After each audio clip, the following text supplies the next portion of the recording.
आप सभी का स्वागत है IND24 के खास कार्यक्रम द वीक ऑफ शो में। मैं प्रशंसा आपके लिए लेकर आई हूं हफ्ते भर के सियासी ड्रामे। तो देर किस बात की, चलिए रंगमंच से पर्दा उठाते हैं और दिखाते हैं इस हफ्ते की बड़ी सियासी हलचलें। अपने पैरों पर कुल्हाड़ी मारना, ये कहावत तो आपने सुनी ही होगी। एक चैलेंज को जबरन एक्सेप्ट करके मध्य प्रदेश के एक मंत्री भी कुछ ऐसा ही कर बैठे। MP की सियासत में सिया राम की जो चिंगारी राहुल गांधी ने सुलगाई थी, बीजेपी ने श्री राम का सही मतलब बताकर राहुल को उसी आग के चपेट में ले लिया था। बात पार्टी के शीर्ष नेतृत्व पर आई तो कमलनाथ ने फायर कंट्रोल के लिए राहुल को धर्म का सर्वज्ञाता बताते हुए धर्म पर बहस का आह्वान दे दिया। हालांकि बीजेपी की हार्ड हिंदुत्व की छवि के आगे कोई कमलनाथ के चैलेंज को तवज्जो नहीं दे रहा था। लेकिन इस बीच हमारे माननीय मंत्री जी ने न जाने क्या सोचकर चैलेंज एक्सेप्ट कर लिया और खुद इस सियासी आग में कूदकर अपनी फजीहत करा ली। कौन है ये मंत्री और क्या है पूरा मामला, देखिए रिपोर्ट। मध्य प्रदेश में भारत जोड़ो यात्रा के आखिरी पड़ाव के दौरान मध्य प्रदेश कांग्रेस के अध्यक्ष कमलनाथ जी ने एक सवाल के जवाब में कहा कि राहुल गांधी जी के धर्म और अध्यात्म के ज्ञान के सामने भारतीय जनता पार्टी, RSS, विश्व हिंदू परिषद ठहरते नहीं हैं। मैं खुली चुनौती देता हूं कि ये लोग आएं और राहुल गांधी से बहस कर लें। कोई भारतीय जनता पार्टी का, RSS का, विश्व हिंदू परिषद का इनके साथ बैठ जाए और बहस कर ले। जितना ज्ञान इनको धर्म का है, ये भारतीय जनता पार्टी, विश्व हिंदू परिषद, RSS को। मामले को लपकते हुए मंत्री विश्वास सारंग ने कमलनाथ को चुनौती देते हुए कहा कि उन्हें चुनौती स्वीकार है, राहुल गांधी आएं और उनसे बहस करें। उन्होंने कांग्रेस पर हिंदू धर्म को बदनाम करने के आरोप भी लगाए। हिंदू धर्म को बदनाम करना, हिंदू देवी देवताओं को बदनाम करना, ये कांग्रेस की आदत है। भगवा आतंकवाद किसने ये शब्द की शुरुआत की? कांग्रेस ने। मैं राहुल गांधी को चुनौती देता हूँ, आए और मुझसे बात करे। मैं उनसे इस विषय पर सीधी बातचीत करने को तैयार और उससे दूध का दूध और पानी का पानी सामने आएगा। नेता प्रतिपक्ष डॉक्टर गोविंद सिंह ने इस मामले पर कहा कि विश्वास सारंग छोटे मुंह बड़ी बात न करें, राहुल गांधी से बहस करने की उनकी हैसियत नहीं है। उन्होंने विश्वास सारंग को जिले का छोटा सा नेता बताया और कहा कि अभद्र टीका टिप्पणी करना उनकी आदत में आ गया है। छोटे मुंह बड़ी बात करना सारंग जी के स्वभाव में आ गया है। राहुल गांधी जी देश के नेता हैं और सारंग जी अपने एक जिले के नेता हैं। इतनी छोटे मुँह बड़ी बात करना क्या उनको शोभा देता है? और अगर उनको राहुल गांधी की बराबरी करना चाहते हैं तो पहले 2000 किलोमीटर मध्य प्रदेश की पैदल यात्रा कर लें, तो समझूंगे कि थोड़ी बहुत उनकी हैसियत है इस बात करने की यात्रा। कमलनाथ जी की चुनौती को हाथों हाथ लपकना विश्वास सारंग के लिए उल्टा पड़ता नजर आ रहा है। डॉक्टर गोविंद सिंह ने जिस प्रकार से विश्वास सारंग के लिए छोटा नेता, छोटे मुंह बड़ी बात, हैसियत नहीं है जैसे तीखे शब्दों का इस्तेमाल किया, तो विश्वास के लिए मामला उल्टे बांस बरेली जैसा हो गया है। देखना दिलचस्प होगा कि अब इस पर विश्वास सारंग का क्या रुख रहता है। IND24 के लिए नवीन पुरोहित की रिपोर्ट। अलग अलग धर्मों से आने वाले लोग शादी करें या ना करें, और अगर करें तो कैसे, उन पर क्या शर्तें लागू हो, ये सब तय करने की जिम्मेदारी सदियों से हमारे समाज ने निभाई है। लेकिन बीते कुछ साल से लव जिहाद के बढ़ते मामलों को देखते हुए ये जिम्मेदारी सरकार ने ले ली है। मध्य प्रदेश समेत कई राज्यों में लव जिहाद के लिए कानून बनाया गया है, जिसे कांग्रेस राजनीतिक स्टंट बताती आई है। कांग्रेस के लिए जहां आज भी लव जिहाद एक ऐसी चिड़िया है जिसके चर्चे राजनीतिक गलियारों में तो हैं ही, लेकिन वास्तव में एग्जिस्ट नहीं करती। वहीं सीएम शिवराज ने लव जिहाद के बढ़ते मामलों पर अंकुश लगाने के लिए इस सप्ताह एक बड़ा ऐलान किया। क्या है सीएम का ये ऐलान जिस पर विपक्ष हमलावर है, आइए जानते हैं।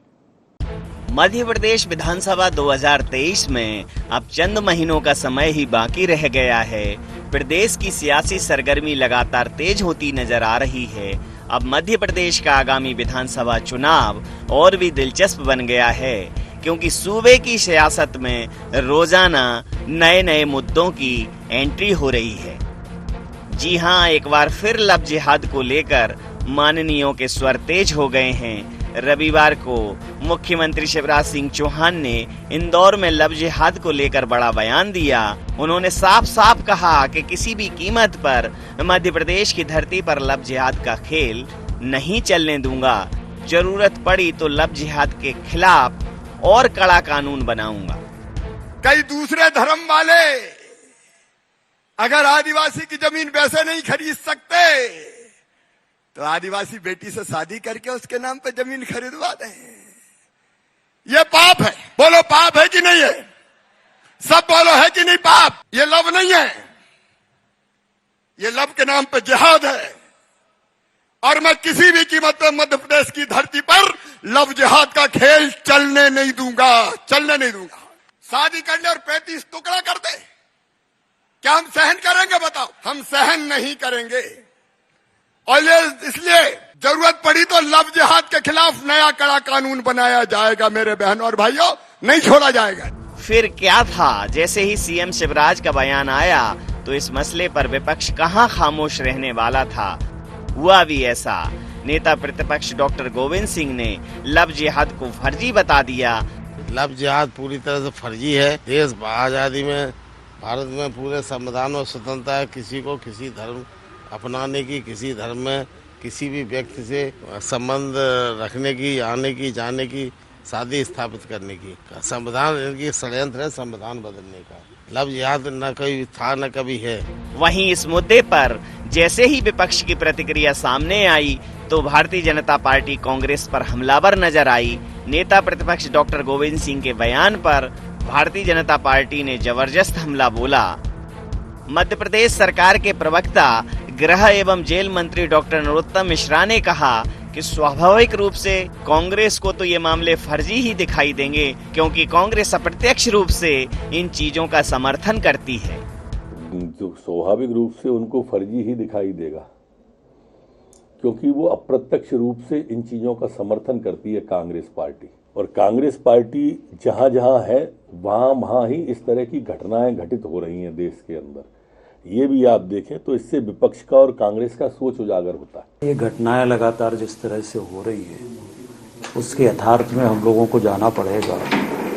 अभी जिस तरह से एक बेटी के 35 टुकड़े किए गए, ये लव जिहाद नहीं है तो और क्या है?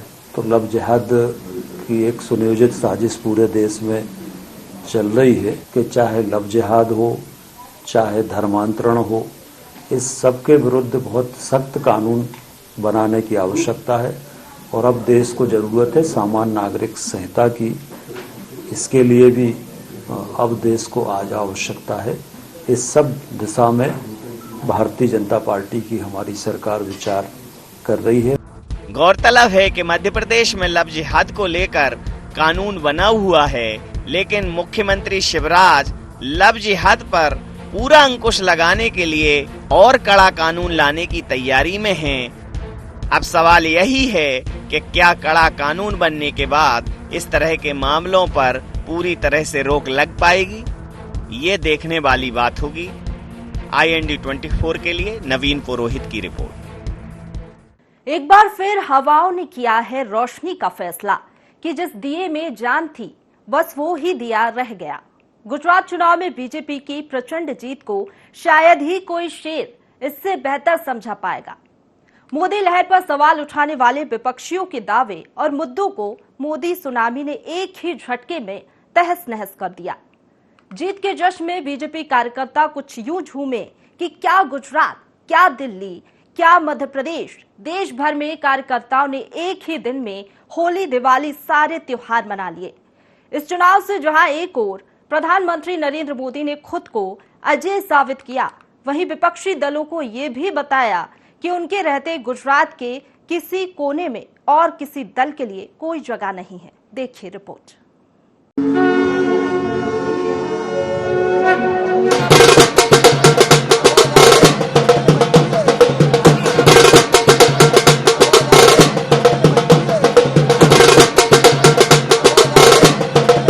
ये जश्न जीत का, उत्साह बेहतर परफॉर्मेंस का, उमंग मिला जनादेश का। गुजरात की जीत ने हिमाचल की हार को और दिल्ली एमसीडी की हार को फीका कर दिया। गुजरात की जीत सब पर भारी पड़ी। भारतीय जनता पार्टी के कार्यकर्ता ढोल नगाड़ों की थाप पर नाच रहे हैं। सियासी जीत से खासे गदगद हैं। हालांकि एग्जिट पोल आने के बाद से भारतीय जनता पार्टी खासा गदगद थी। आज आए नतीजों ने कार्यकर्ताओं के उत्साह में चार चांद लगा दिए। गुजरात में भारतीय जनता पार्टी ने 7वीं बार कमल खिलाया है और गुजरात की जीत से भारतीय जनता पार्टी का हौसला 7वें आसमान पर है। भारतीय जनता पार्टी का कमल ऐसा खिला कि न विपक्ष का कोई मुद्दा टिका, न सत्ता विरोधी कोई लहर टिकी, यानी कि डबल इंजन की सुनामी में सब बह गए। गुजरात में बीजेपी का जादू यूं चला कि कांग्रेस दहाई के अंक पर सिमट कर रह गई। कुछ ऐसे ही हालात आम आदमी पार्टी के रहे, जो दहाई अंक का आंकड़ा पार नहीं कर पाई। हालांकि हिमाचल में जरूर बड़ा सियासी उलटफेर देखने को मिला। हिमाचल में राज तो बदल गया, लेकिन रिवाज कायम रहा, यानी हिमाचल में जयराम को राम राम और कांग्रेस की जय हो गई। गुजरात चुनाव नतीजों से भारतीय जनता पार्टी शासित राज्यों में भी खासा उत्साह दिख रहा है। मध्य प्रदेश में भी अलग अलग जिलों में जमकर आतिशबाजी की गई। सूबे के मुख्यमंत्री शिवराज सिंह चौहान ने भारतीय जनता पार्टी की जीत को महाजीत और महाविजय बताया, तो वहीं गृह एवं जेल मंत्री डॉक्टर नरोत्तम मिश्रा ने कहा कि गुजरात की जनता ने एक बार फिर से भारतीय जनता पार्टी और प्रधानमंत्री नरेंद्र मोदी पर अपना भरोसा जताया है। पूरे भारत के इतिहास में किसी भी राज्य में इतना रिकॉर्ड जीत मुझे नहीं लगता है कि किसी दल की हुई होगी। ये जनता का, भारत के लोकप्रिय प्रधानमंत्री, दुनिया के सर्वाधिक लोकप्रिय नेता माननीय नरेंद्र मोदी के प्रति जनता का अथाह विश्वास है। मोदी जी के गुड गवर्नेंस और विकास को जनता ने समर्थन दिया है गुजरात के अंदर। मोदी जी के प्रति जनता का विश्वास और अमित शाह की रणनीति इस चुनावी भारत की राजनीति में इतिहास बनाए गुजरात के अंदर। गुजरात में भारतीय जनता पार्टी की विजय, विजय नहीं है, महाविजय है, अभूतपूर्व विजय है। कांग्रेस का सुबड़ा साफ हो गया। ये महाविजय श्रीमान नरेंद्र मोदी जी के प्रति जनता का प्रेम, विश्वास और श्रद्धा का प्रकटीकरण है। जनता उनको कल्प वृक्ष मानती है। ये विकास की आंधी है, जन कल्याण की आंधी है, जिसमें कांग्रेस और बाकी पार्टियां उड़ गई। माननीय मोदी जी का नेतृत्व, माननीय मोदी जी का मतलब विकास, माननीय मोदी जी का मतलब देश का स्वाभिमान, माननीय मोदी जी का मतलब गुजरात का स्वाभिमान, और इसलिए प्रचंड जीत 7वीं बार 27 साल के से लगातार आ रही 32वीं साल की ओर जा रही यह जीत माननीय मोदी जी को समर्पित है। गुजरात के परिणाम को ही मध्य प्रदेश दोहराएगा। गुजरात जैसी जीत मध्य प्रदेश में भी भारतीय जनता पार्टी की होगी। इधर गुजरात को लेकर भले ही कांग्रेस के पास कुछ कहने को नहीं बचा हो, लेकिन हिमाचल की जीत से कांग्रेस भी खासा उत्साहित है। हिमाचल की सियासी फिजा की बात करें तो कांग्रेस को हॉर्स ट्रेडिंग का डर सता रहा है। ये बात छत्तीसगढ़ के सीएम भूपेश बघेल के बयान से साफ समझ में आ रही है। भूपेश बघेल ने कहा कि अब अपने साथियों को संभाल कर रखना होगा। भारतीय जनता पार्टी का क्या भरोसा, कुछ भी कर सकती है। मैं हिमाचल ही जाऊंगा क्योंकि वहाँ पर्यवेक्षक नहीं किया गया है। नहीं, यहाँ तो नहीं लाएंगे, लेकिन हाँ अपने साथियों को तो संभाल के रखना पड़ेगा, क्योंकि भाजपा कुछ भी कर सकती है, किसी स्तर पर जा सकती है। हिमाचल प्रदेश हम जीते हैं, इसीलिए मैं सभी वहाँ के लोगों को, मतदाताओं को धन्यवाद देता हूँ। और मैं धन्यवाद उनको भी करता हूँ जो प्रियंका गांधी जी ने और राहुल गांधी जी की जो भारत जोड़ो यात्रा, वो भी इसमें हमको मदद की है। और हमारे सर्वश्रेष्ठ नेता सोनिया गांधी जी का हमारे साथ उनके ब्लेसिंग्स हैं, तो हम जीते हैं। जो हारे हैं उसको स्वीकार करेंगे, जो जीते हैं उसको बधाई देंगे, और जो आगे करना है और हम लड़ते रहेंगे। कुल मिलाकर गुजरात के नतीजों ने साबित कर दिया कि जनता का भारतीय जनता पार्टी पर विश्वास कायम है।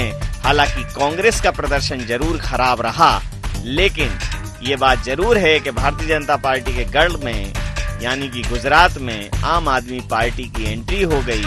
वहीं हिमाचल में एक बार फिर सरकार बदलने का रिवाज कायम रहा। अब देखने वाली बात ये होगी कि आम आदमी पार्टी को जिस प्रकार से वोट शेयर मिला है, जो मत प्रतिशत मिला है, उससे उसके राष्ट्रीय दल के दावे को मजबूती मिली है। तो सियासी दलों की ये जीत हार क्या 2024 के पहले का लिटमस टेस्ट है या नहीं, यह देखना दिलचस्प होगा। एनडी एजेंडा के लिए नवीन पुरोहित की रिपोर्ट।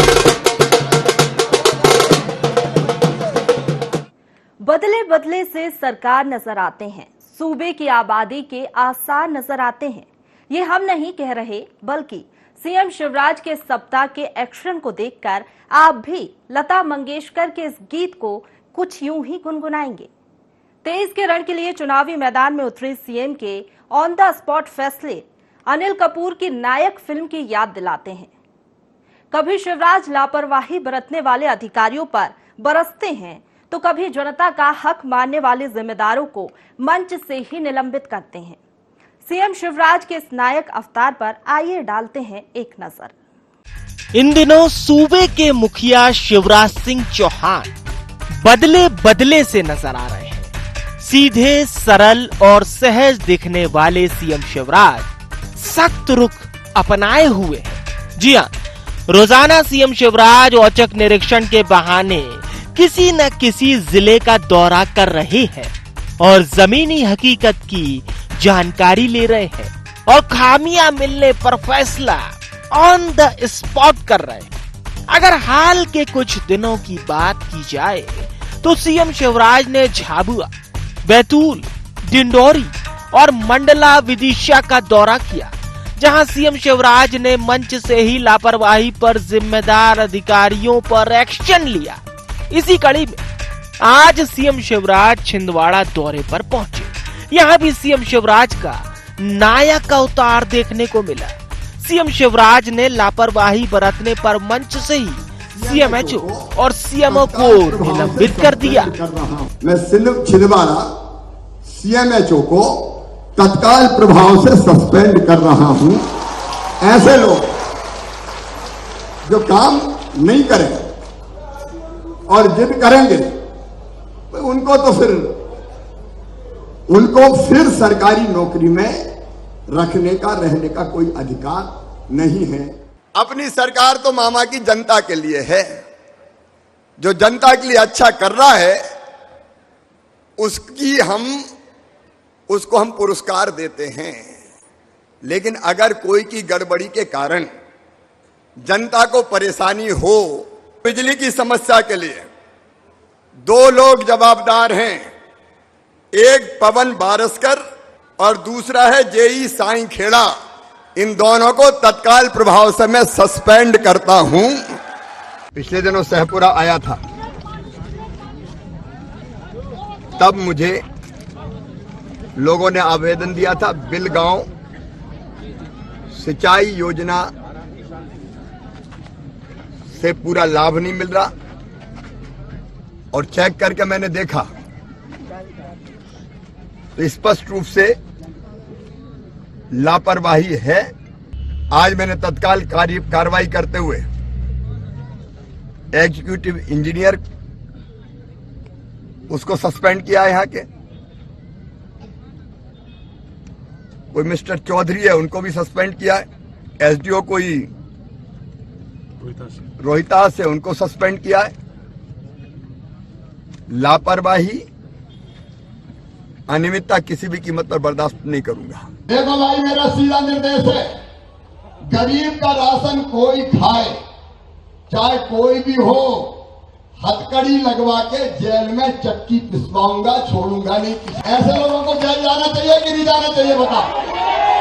ये 9 FIR हुए ढंग से जांच करके, और गड़बड़ हो तो भेजो जेल। अपन को किसी की परवाह नहीं। जो ढंग से नहीं करता वो ठीक नहीं है किसी भी हालत में। इसलिए मैं जिला योजना अधिकारी को सस्पेंड करता हूं। इतना ही नहीं, सीएम शिवराज के भाषण का अंदाज भी बदल गया है। मंच पर अब वो एक जगह पर ठहरकर नहीं, किसी मैनेजमेंट गुरु की तरह स्पीच देते नजर आ रहे हैं। तो कहीं उनका जुदा अंदाज देखने को मिल रहा है। इधर भले ही सीएम शिवराज प्रशासनिक तंत्र को मजबूत करने में जुटे हैं, लेकिन विपक्ष को सरकार की कवायद रास नहीं आ रही है। तभी तो कमलनाथ ने सरकार की कार्यप्रणाली पर सवाल उठा दिए और ट्वीट कर कहा कि ईमानदार सरकारी कर्मचारियों का इस तरह का उत्पीड़न बर्दाश्त नहीं किया जाएगा। वहीं कमलनाथ के ट्वीट पर गृह एवं जेल मंत्री डॉक्टर नरोत्तम मिश्रा ने पलटवार किया। कहा, कर्मचारियों को सीएम शिवराज नहीं कमलनाथ धमकाते हैं। जहां ठीक काम नहीं होगा वहां कार्रवाई होगी। वो ही धमकाते रहते थे। हम तो उन्हीं के मुंह से सुनते रहते हैं कि फलानी तारीख के बाद इतनी तारीख भी आती है, हमारी सरकार भी आएगी, हम देख लेंगे।